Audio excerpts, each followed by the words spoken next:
The clinking of silverware at Mom's 70th birthday dinner had always been the soundtrack to my attempts at peace. It was a good noise, familiar and grounding. We were at the usual place, a booth tucked away in the back. The red leather cracked in all the spots you'd expect. Dad was halfway through a story about a bad golf shot, and I was just about to take a bite of my salmon. Then my sister, Sarah, leaned across the table. Her eyes, usually so sharp and knowing, were slightly glazed over with a kind of nervous certainty. "So," she started, her voice a little too bright. She smiled the way people do when they think they're sharing an obvious secret. "You finally sold the house, right?" That was smart. My fork slipped from my fingers and clattered onto the plate. Clink. It was a loud sound in the sudden, strange silence that followed. I just stared at her, the steam from the plate clouding my vision for a second. "Sold it? What house?" I finally managed, the words thin, almost a whisper. Sarah's bright smile dissolved. It didn't just fade. It vanished, replaced by a sudden terrifying blankness. She looked less like my sister, and more like a photograph in a frame that had just been dropped. Dad, who had been laughing a second ago, just stared at me. He didn't look confused or angry. He looked guilty. I didn't need to hear anything else. The feeling hit me first. A cold, heavy pressure behind my sternum, like someone had placed a stone there. I already knew the answer. 5 minutes later, the lawyer called. Sarah was gone, having mumbled something about a bathroom trip, and Dad was pretending to read the menu, his hands shaking slightly. "Clara," the lawyer's voice, dry and professional, came through the phone. "I'm calling about the final transfer of assets. Everything's been settled with your father and sister. The old family property. It closed escrow this morning." I remember staring at the pattern on the wallpaper across from me, a repeating floral design, and counting the tiny flaws in the print. My throat felt thick, completely closed off. "Thank you for letting me know," I heard myself say. It was a strange, polite little sentence, utterly unattached to the woman who was saying it. I hung up. The sound of the dial tone was the final note in a song I hadn't known I was listening to. Life before this moment was built on a series of small, honest efforts.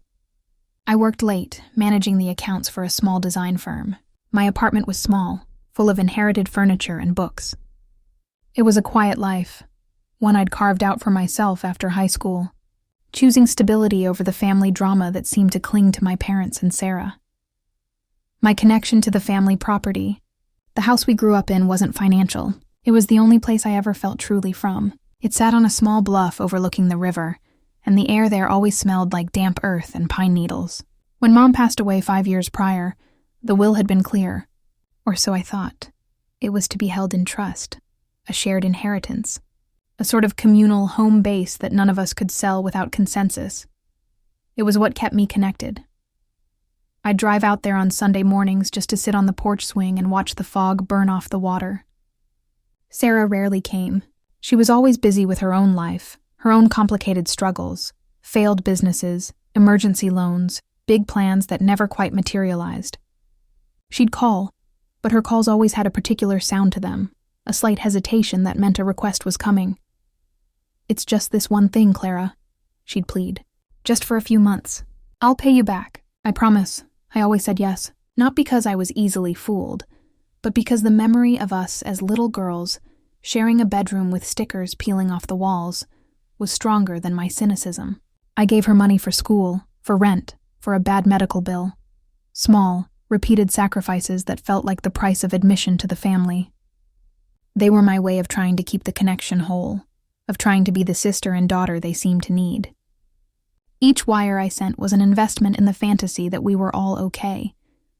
The sacrifices started to drain me in ways I couldn't ignore. I stopped buying new clothes. I kept my old car running long past its retirement age. The biggest drain wasn't the money. It was the emotional labor of keeping up appearances. Dad would call and talk about how Sarah was finally turning a corner, how she was really trying this time. I'd listen. I'd nod into the phone, and I'd swallow the bitter taste of doubt. I'd catch Sarah in small lies. A story about a new job that turned out to be a week-long volunteer position. A casual mention of a new car that was, in fact, leased in Dad's name. Each lie was a tiny chip in the foundation of my hope, a small tear in the fabric of what I wanted our family to be. The mental energy I spent covering for her, minimizing her impact on Dad, and trying to protect the fragile peace was immense. I was exhausted not from working, but from carrying a secret I didn't create. One winter, Sarah called crying. She needed a big sum to avoid eviction. I remember staring out the window at the gray, slushy street. I pulled out my laptop, looked at my savings, and felt a cold, hard, no form in my gut. This was it. I couldn't do it. My own future was at stake. "I can't, Sarah," I said, my voice steady, but the line was filled with her sobbing. "Please, Clara," she gasped. "If I lose this, I have nowhere to go." I stayed silent for a long time. Then I heard Dad's voice softly in the background. "It's okay, honey, she'll do it." He sounded so sure. He was still the one protecting her, enabling her, counting on me to be the safety net he couldn't maintain anymore. I hung up, went to the bank, and transferred the money. The guilt was instantaneous, a deep, sickening wave. I wasn't helping her. I was just delaying the inevitable, and in doing so, I was hurting myself. But the alternative, the thought of being the one to finally cut her loose, felt like a failure of family, a betrayal of the past. So I kept giving, I kept hoping, I kept quiet. My reward for this sacrifice was the deep, weary knowledge that I was the only one in the family who was facing reality. I felt my awareness sharpening, but it brought no comfort, only more isolation. I was standing on a slowly shrinking piece of solid ground, watching everything else wash away. The moment at the birthday dinner was a culmination of every silent transfer, every minimized lie, every instance of choosing peace over truth. When I had asked the lawyer, a few weeks prior, about the status of the trust, he had been vague, mentioning that a few changes were underway at your father's request. I had trusted him. I had trusted Dad. I had needed to trust them. The thought of them conspiring against me, of Dad using his power to favor Sarah one last time, was a truth I had subconsciously barred from my mind. Now, sitting in the booth, the air thick with unspoken betrayal, the full reality of what they had done, and what I had allowed, slammed into me. The house, the only tangible link to my childhood, the shared memory, was gone. Sold. And the money, I knew with a chilling certainty, had gone to settle Sarah's latest, largest debt. It was the final, irreversible sacrifice, and they had made it not by asking, but by simply cutting me out of the conversation. My physical reaction was minimal, which was the truly frightening thing. No shouting, no tears, just a profound stillness. I picked up my fork, which felt impossibly heavy, and placed it neatly back on the napkin. My breath became shallow.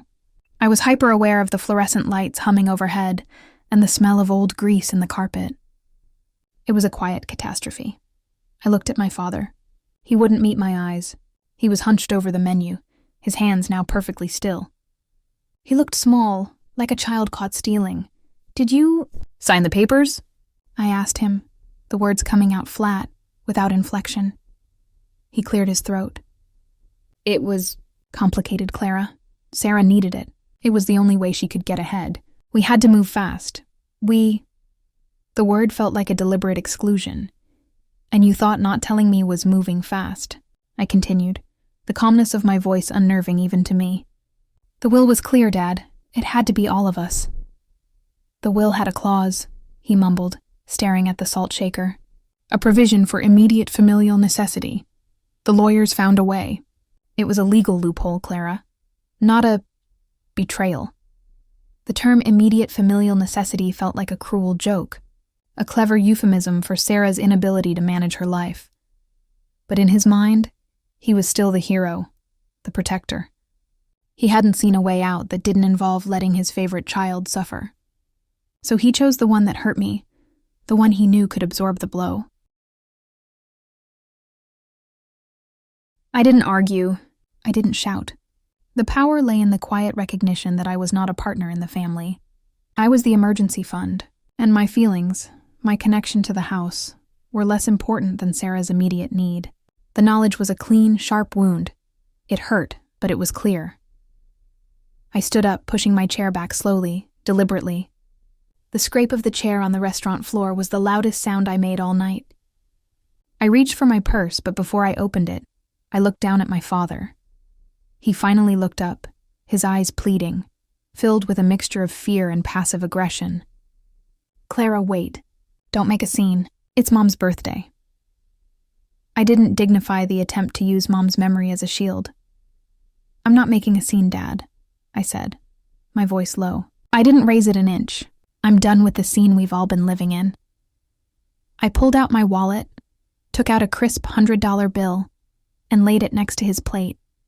It was for the dinner, for the half-eaten salmon and the 2 hours of forced civility. It was the last transaction I would make for the sake of this particular brand of peace. "Don't call me to ask for anything," I said.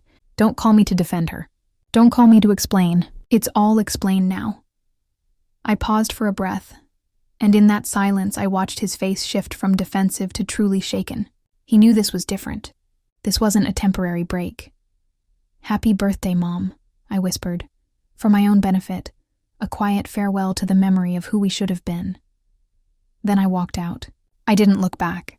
The restaurant was warm, but the street air that hit my face was sharp and cool, and I inhaled it deeply, letting the coldness clear the fog in my lungs.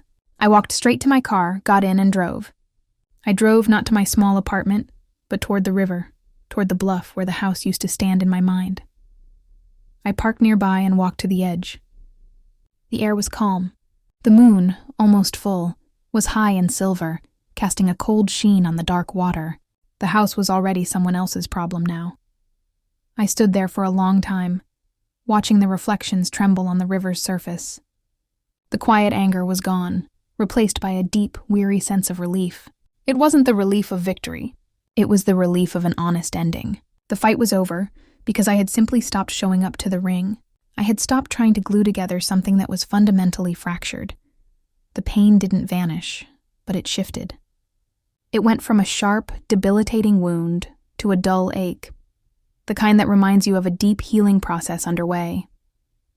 I had spent my whole adult life trying to purchase my place in the family with money, with silence, and with constant availability. The moment I realized the price was not just my savings, but my right to the truth, my ability to trust, and my emotional sovereignty, the cost became too high. By taking the house, they hadn't taken my inheritance. They had given me my freedom. I finally got back in my car. The silence inside felt profound, not lonely. It felt mine. What I learned on that bluff, standing where the foundation of my childhood once was simple. You can't sacrifice yourself on the altar of a memory. The only things you truly own are your own 2 feet, and the peace you choose for yourself.